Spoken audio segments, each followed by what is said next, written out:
Hello, guys. I'm Molly, and I'm here with a funny story about my entitled mother-in-law. Well, right now she's not very entitled because we have cut her off. However, the journey of no contact was not very easy. You see, Ellie, my mother-in-law, is a big narcissist. I have no idea how or why she became like that. I'm no psychologist, but she literally shows all the signs of being a narcissist.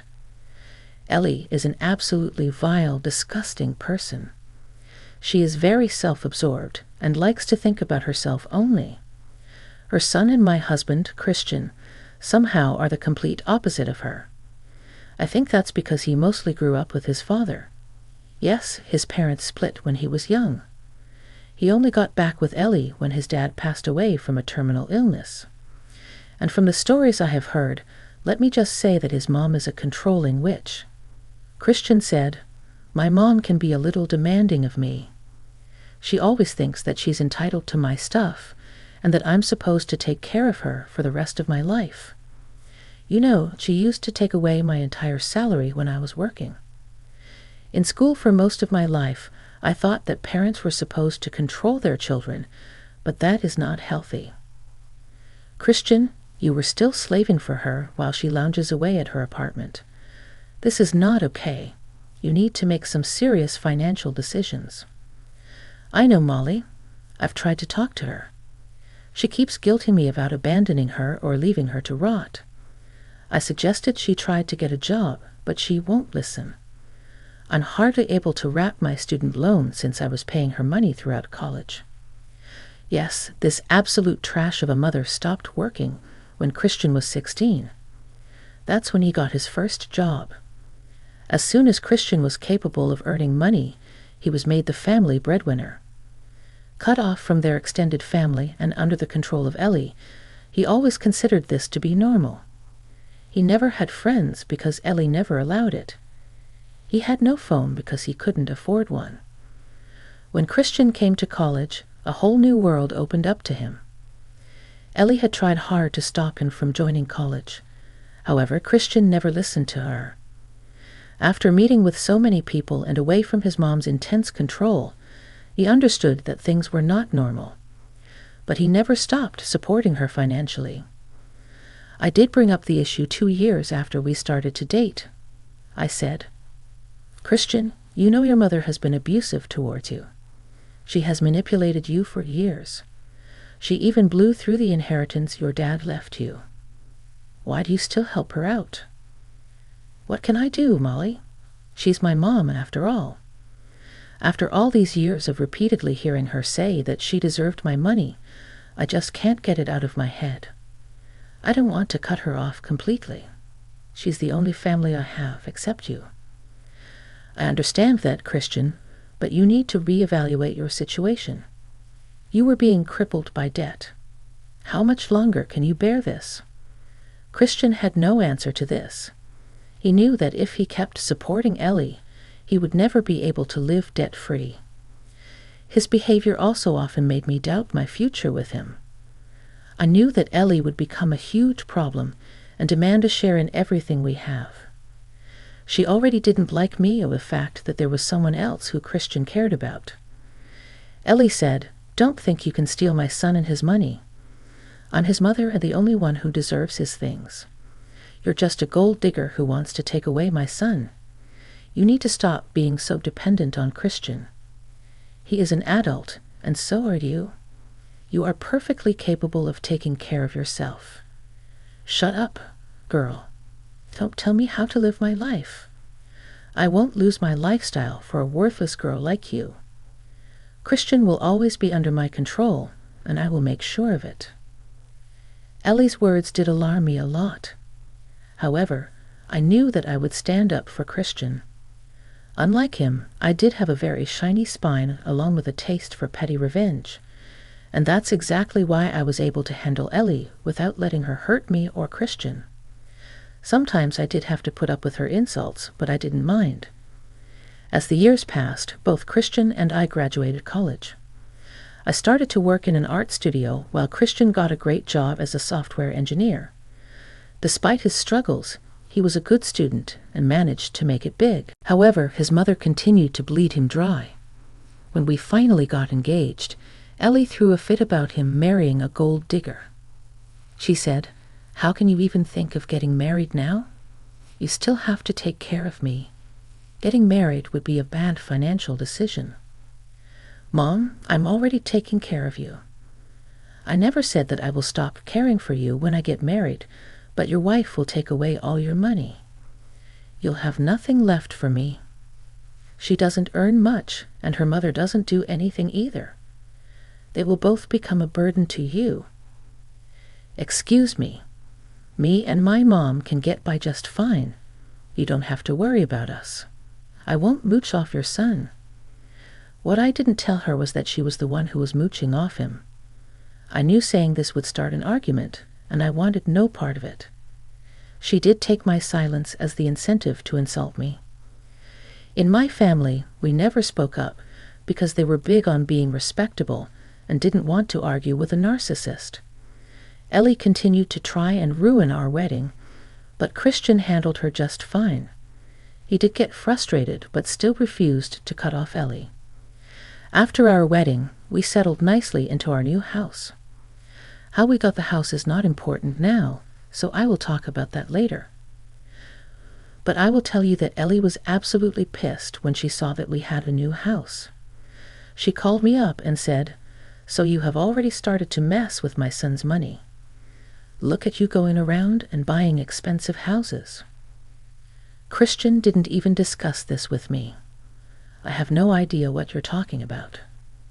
Besides, what I and Christian do with our money is none of your business, so you don't need to know why or how we are getting a house. You think you can live in a big house while I stay in a small rented apartment? Mark my words, Molly, you won't enjoy my son's house alone. Back then, I thought nothing of Ellie's words. She had a habit of making comments like these. I also had the habit of ignoring her and not giving her the reaction she wanted. That was until she did something stupid. When I was at work, my mom called me. She said, "Molly, why is your stuff at my house? Did something happen with Christian?" "What are you talking about, Mom? Nothing has happened between us. How do you know it's my stuff? The moving guys told me your name and even have my name and address. This is insane. I opened a few boxes and found your clothes." "What the hell, Mom? Why don't you ask them how they got the stuff?" "I did. They said that someone by the name of Ellie sent the stuff. I think you need to go home immediately and find out what happened." I did exactly that. I immediately left work and went home. And when I stepped into my room, I saw that all my drawers in the closet were emptied. Hell, even my bath products were missing. I was absolutely stunned. I came down to the living room to find Ellie smirking at me. "What the hell is going on, Ellie? Why did you touch my stuff and send it to my mom's place?" "Well, I'm here to make things right. From now on, only the homeowner and his mother will live in the house. A mother always has more rights than a wife. It's unfair for you to live here now." "What do you mean? I don't know what you're talking about, lady. You are insane. Since the house belongs to my son only, I and he will stay in this house. You will leave and go to the house that is in your name. I have the right to stay in this house since I am his mother. You are nobody and don't deserve to be here. So according to you, only the one who owns the house will stay here? That's exactly what I mean. Now, since I have already sent your stuff away, you can just go and live somewhere else. Don't worry, my son and I will be very happy here." She said that and then went upstairs to her room. I was fuming at her audacity. I couldn't believe the fact that she tried to throw me out of my own house. I knew that I had to do something. I don't want to be kicked out of my home. This home was in my name, and only I had the right to be here. But I couldn't let her leave without malicious revenge, so I made a small call. Then I also called my husband and told him to get home soon. He said that he would be off soon and would reach me in no time. After an hour or so, my mother arrived at the house. I saw somebody come in, so she came to check. When she saw my mother, she was extremely confused. "What the hell, Molly? Why is your mother here?" "I already told you that you and your family cannot be here. I already sent your stuff to your mother's place." "Then why is she here?" "Well, you said that from now on only the homeowner and the mother can stay here, so I called my mother and invited her over. This house is owned by my son. You should not be here. I demand you to leave as soon as possible." I loved it and kept laughing for a very long time. My mother also found the situation very hilarious. To be honest, I was pretty mad, but I also felt that I needed some laughter because I knew what was coming. Then I calmly proceeded to inform my mother-in-law why my mother was there. "For your information, my dear mother-in-law, this house belongs to me. Yes, this house is actually in my name. The house belonged to my grandfather, who passed away recently. It was a part of my inheritance." "What? You cannot be telling me the truth. I don't believe you. This house cannot be yours. I know my son has got this house for you. Just wait till he comes home and shows you your place. I will not tolerate you keeping me away from the house." "She's telling the truth, Ellie. You have some messed up logic about deserving your son's stuff. Even if the house is Molly's, you shouldn't be so entitled. Molly is Christian's wife and is equally entitled to his assets. I don't take advice from freeloaders, Susie. I would suggest you keep your mouth shut. As for Christian, I will stay with him and make sure he divorces Molly soon."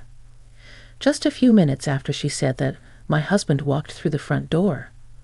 He was pretty confused seeing his mother standing in the middle of the living room. He was also particularly confused to see my mother because I did not tell him I had invited her over. He came in and said, "Hey guys, what's going on here? Molly, you told me to come home soon. Has something happened?" "Something has happened, Christian. Your overbearing wife and her mother are trying to take over your house. I have come here to save you from this monstrous family." "Mom, what the hell is going on? Why would you disrespect my wife and her mother? They are standing right here. Let me tell you what happened. Your mother just barged into this house and demanded to stay here." "Oh my God, do you know she even packed all my stuff and shipped it off to my mom's house?" "What, Mom, is Molly telling the truth? Did you literally come to our house and touch our stuff? Who gave you the right to do this? I'm just trying to do you a favor, Christian. You really need to kick your wife out. For the longest time, I have told you not to put up with her freeloading behavior. I can get you a better wife." "Mom, I have told you multiple times not to meddle in my marriage. Why are you still doing this? I'm trying to stand up for you, Christian. Your wife will bleed you dry if you don't put a stop to it. So I have moved into your house, and I'm going to stay with you. You need to stop saying it's his house.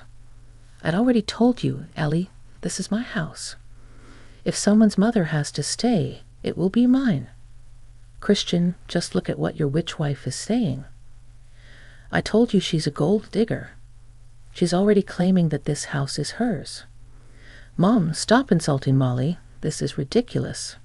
She's right. The house belongs to Molly. She got it after her grandfather passed away." Hearing this, Ellie went very pale. She looked at us like she refused to believe it was the truth. My mom was still laughing slyly, while Christian looked ready to throttle her. Ellie tried to play it cool and said, "It doesn't matter since you two are married. This house is also yours. I have the right to stay here. I ended up leasing early so that I could live here instead of her. Why should I stay in the rented apartment when you have a house? I won't let Molly steal everything from me. You need to kick her out, Mom. You need to leave. I've had enough of you messing with my marriage. No matter how much you dislike Molly, I am not leaving her. I always made that abundantly clear. You went too far with your antics. There is no way you are staying here. Your wife is blackmailing you with the house, Christian. You can't be with her. Trust me, it will be so much better if you divorce her. I will find you a new wife." After this, everything went into chaos. Christian started to shout at Ellie and was extremely pissed. I was mad as well and started to yell at Ellie. When I had enough, I simply kicked her out. She looked at Christian for help, but he didn't even want to look at her anymore. So I brought her suitcases from the guest room and threw them out. Ellie was thrown out with them. She spent a good hour crying on our doorstep until I threatened to call the police. When Ellie finally left, Christian broke down and started to apologize to me. My mom went into the kitchen to give us space. He said, "Molly, I'm so sorry. I should have gone no contact with Mom sooner. All these years she kept berating you, but I still kept her in our lives. I thought she would eventually change and accept that you were my wife. Looks like she will never change. Christian, I understand that she's your mom and you need to take care of her, but I cannot put up with her behavior anymore. You know that she had crossed the line. She tried to kick me out of my home. I know, Molly. I can't believe she would do this. But don't worry, she won't walk away without any consequences. I will stop funding her life. She has shown that she doesn't deserve my kindness. I'm done with her. You never have to see her again." Christian and I talked at great lengths about our boundaries. We came to a good understanding, and I was already feeling much better. My mom also stayed over for lunch, and we had some nice meals through DoorDash. Overall, it was a fun day for me, minus my stuff being missing. I had a good time showing Ellie her place. My mother had talked to the moving guys when they reached her place. She explained the situation, so they were willing to bring back my stuff from her house. However, that would take some time. Speaking of Ellie, the moment she left our house, she wouldn't stop calling Christian. She also kept spamming me with texts about how I was controlling Christian and making him cut her off. I immediately showed all her texts to my husband. Christian was furious and kept fighting with Ellie for days. It was like we were stuck in a cycle. That was until we finally decided to report Ellie to the cops. We decided to press charges for trespassing, theft of my stuff, and harassment. The police were taken aback by everything Ellie had done. I mean, she wasn't violent, but she sure did have some screws loose. Ellie has since been informed of the police report. Our lawyers are looking into getting a restraining order. Ellie did show up at our house to scream at us. She said, "How dare you file a police report against me? On your mother. I deserve respect. Christian, you can't do this to me. You need to leave immediately. I'm done with you. I'm not bound to keep quiet every time you cross our boundaries. What you did was a criminal offense. I don't care what the law says. I'm entitled to be in this house. You have even stopped paying me money. I have nowhere to go, you know. I ended my lease to live here. I demand you let me in and remove the police report." "That will never happen, Mom. Besides, you don't deserve my money after trying to nuke my marriage. Ellie, you need to stop shouting at my door. I already told you that we don't want you in my house. I'm doing just what you wanted. The owner and her mother will stay here from now on. Since you are neither of them, you need to leave." My words made Ellie have a breakdown in front of our house. Even the neighbors were peeking to see what the drama was about. Honestly, it was kind of embarrassing. For a while, one neighbor even came up to our front door to ask if he should call the police. Ellie lunged at him and shouted at him too. The neighbor immediately called the police and let them hear what Ellie was saying. My stupid mother-in-law still stayed there, screaming at us and the neighbor, and the cops arrived and arrested her. That gave us just the right amount of evidence to file a restraining order. Since Ellie was also harassing my mom, Christian told me to let her stay at our house. I was a little surprised by his suggestion. He said, "I feel very bad for Susie, Molly. Mom knows her address, so she won't stop harassing her. She's becoming extremely unhinged, and I'm afraid she'll escalate her behavior. It will be best if Susie stays here. Are you sure about this, Christian? I don't want you to feel uncomfortable living here with her. I don't think Mom would want that either. I know that Susie is a sane person, Molly. I would have no problem with her living here. She's very understanding of our boundaries. Besides, only the homeowner and her mother can stay here, right? That made me and Christian laugh out loud. I was glad that we could make jokes even in this situation. I knew Christian was hurting, but he was trying his best to cut off Ellie from our lives. It does take time for people to cut off narcissistic parents from their lives. We have been talking about getting therapy for Christian. He's open to the idea, but needs time before arranging his thoughts. I understand his mental state, so I'm trying to support him as best I can. Meanwhile, Ellie is still trying to gain sympathy from my mom. Since she can't contact us anymore, she has been crying to Susie about how unfair we are. She has no place to go and is currently living in her car. In her life, she has alienated so many people that no one wants to take her in. She will have to get a job now since Christian is adamant about not helping her out anymore. Ellie is terrified at the aspect of getting a job, while she also has several police reports and an arrest against her. We don't care anymore. I can openly say that I am happy she got her just desserts.